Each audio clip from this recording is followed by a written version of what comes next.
Good morning, student. I hope you all are fine and safe at your home. So, student, आज हम पढ़ेंगे class 6 Hindi grammar chapter 5 शब्द भंडार class work 17/7/2020 Friday. तो चलिए पढ़ते हैं आज शब्द भंडार चैप्टर 5। पर्यायवाची शब्द। पर्यायवाची शब्द उन्हें कहते हैं जिनका अर्थ लगभग एक सा ही होता है, किंतु हर अर्थ में कुछ न कुछ अंतर अवश्य रहता है। जैसे स्त्री, स्त्री का पर्यायवाची शब्द है जैसे अबला और औरत। स्त्री का अबला और औरत। इसी प्रकार नीचे कुछ पर्यायवाची शब्द दिए जा रहे हैं, जैसे अंधेरा का अंधकार, तम तिमिर, अध्यापक, शिक्षक, गुरु, आचार्य, अश्व, घोड़ा, तुरंग, हय, घोटक, असुर, राक्षस, दानव, दनुज, अहंकार, अहं, घमंड, अभिमान, गर्व।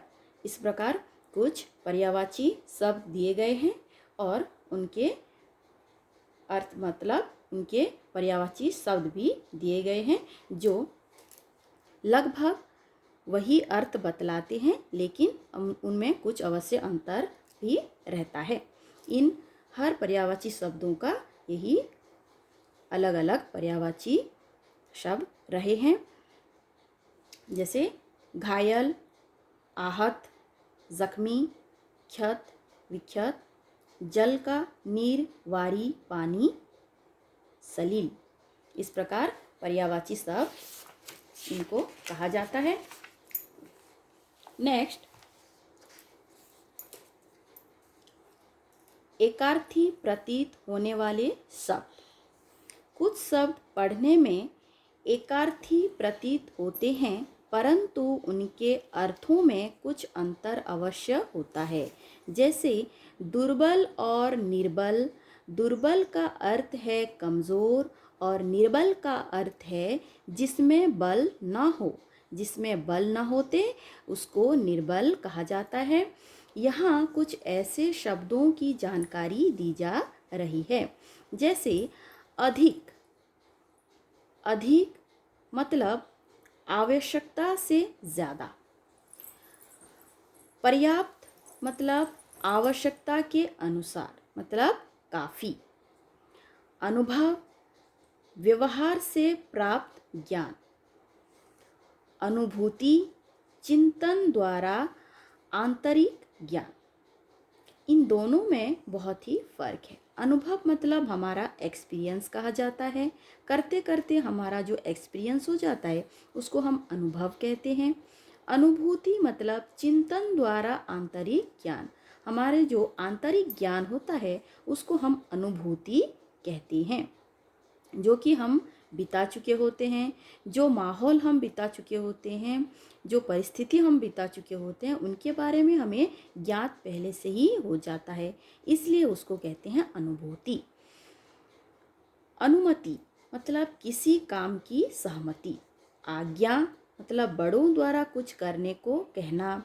आदेश मतलब अधिकार पूर्वक कुछ करने को कहना।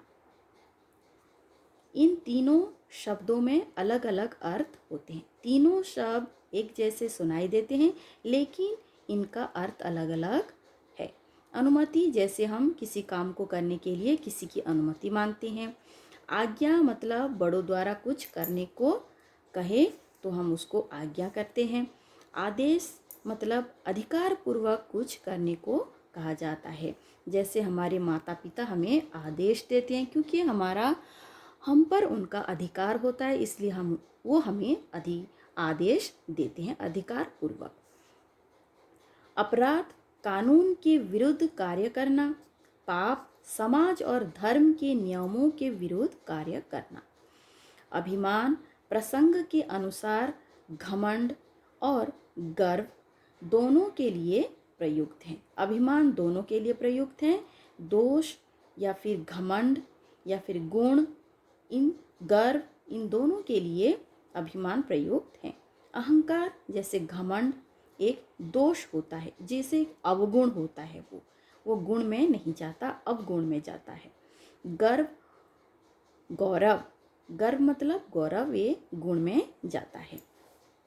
अमूल्य, जिसका मोल आंका ना जा सके उसको अमूल्य कहा जाता है।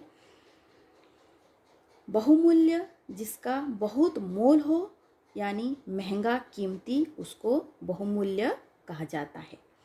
अस्त्र, जिसे फेंक कर मारा जाए, जैसे बाण, गोली, बम, ये अस्त्र कहे जाएंगे। शस्त्र, जिसे हाथ में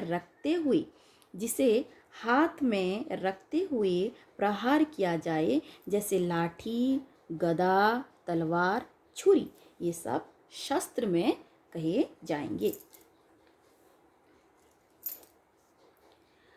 अर्पण, अपनी मर्जी, स्वेच्छा से बड़ों को कुछ देना, बड़ों को कुछ अर्पण करना मतलब अपनी मर्जी से कुछ खुश होकर देना। दान, अपने से कमजोर या निर्धनों की सहायता के लिए कुछ देना, वो दान कहलाएंगे। आयु, समस्त जीवन काल, आयु मतलब हमारी पूरी जिंदगी जो कहते हैं जिसको आयु, समस्त जीवन काल। अवस्था, उम्र का बोध, 10 साल की अवस्था, मतलब अवस्था मतलब उम्र का बोध किया जाता है, जिसमें हमारी जैसे अवस्था होती है, जैसे बचपन की अवस्था होती है, बुढ़ापा की अवस्था होती है, जवानी की अवस्था होती है। आवश्यक मतलब ज़रूरी, अनिवार्य मतलब निश्चित रूप से करना ज़रूरी है, जो कि अनिवार्य है, निश्चित रूप से करना ज़रूरी है, जो बाउंड होता है करने के लिए। ईर्ष्या, दूसरों की उन्नति में जलना, ये एक दुर्गुण है, दूसरों की उन्नति से जलना ईर्ष्या। स्पर्धा, दूसरों की उन्नति और गुणों को अपनाने की होड़, जो दूसरों की उन्नति और गुणों को अपनाते हैं वो जिंदगी में आगे बढ़ते हैं और खुशहाल भी रहते हैं, इसको कहते हैं स्पर्धा।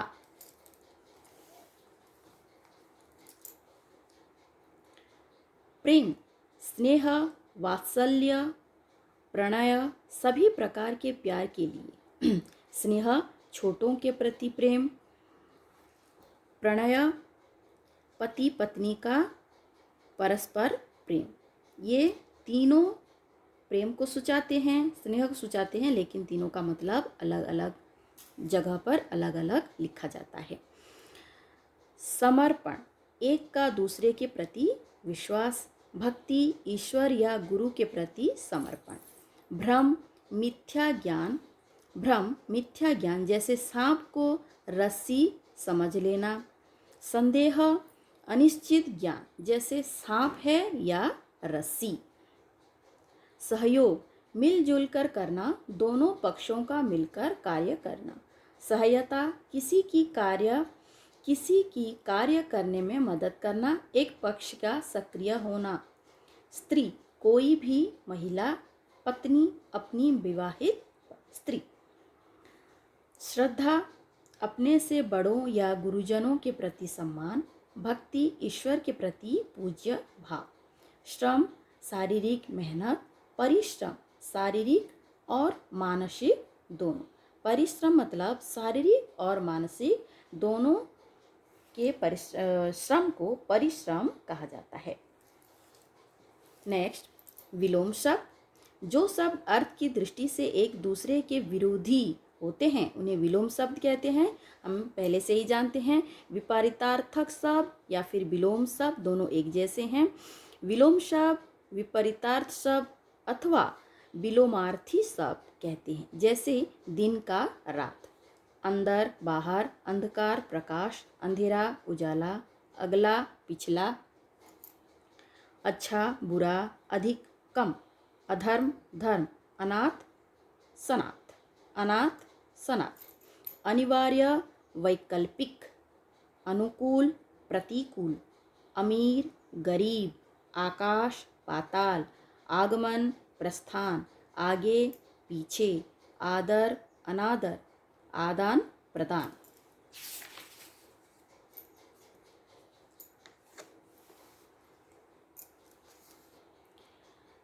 आदि, अंत, आनंद, शोक, आय, व्यय, आयात, निर्यात। इस प्रकार ये विलोम शब्द हैं।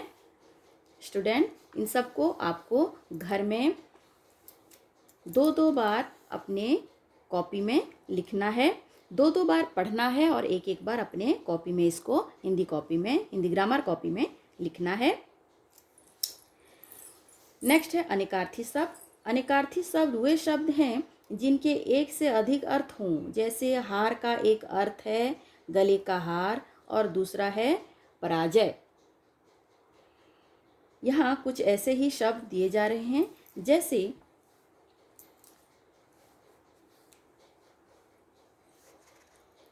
अंक। अंक मतलब गोद भी होता है और संख्या में भी आता है। अंबर मतलब आकाश भी होता है, वस्त्र भी होता है और कपास भी होता है। अनंत मतलब ईश्वर भी होता है, आकाश भी होता है, अंतहीन भी होता है। अवकाश मतलब छुट्टी।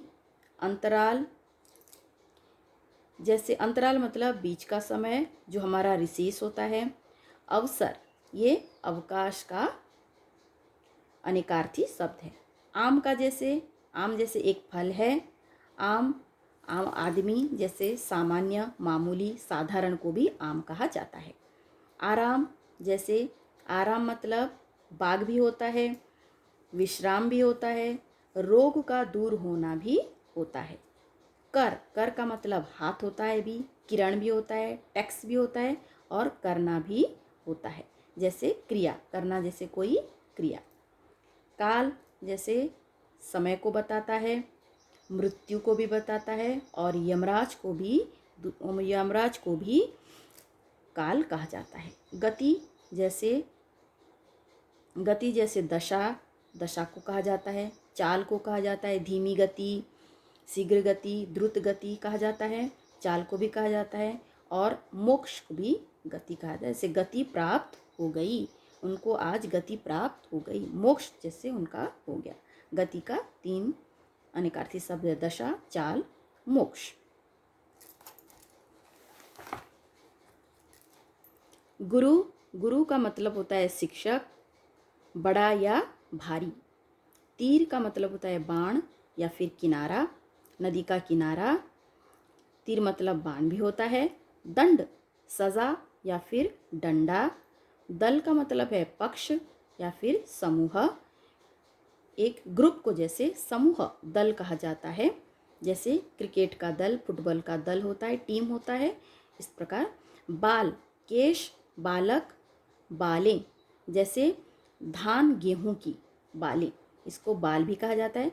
वंश, बांस या फिर खानदान। वंश मतलब खानदान को भी कहा जाता है और बांस को भी कहा जाता है। तो स्टूडेंट, आज के लिए इतना ही। God bless you.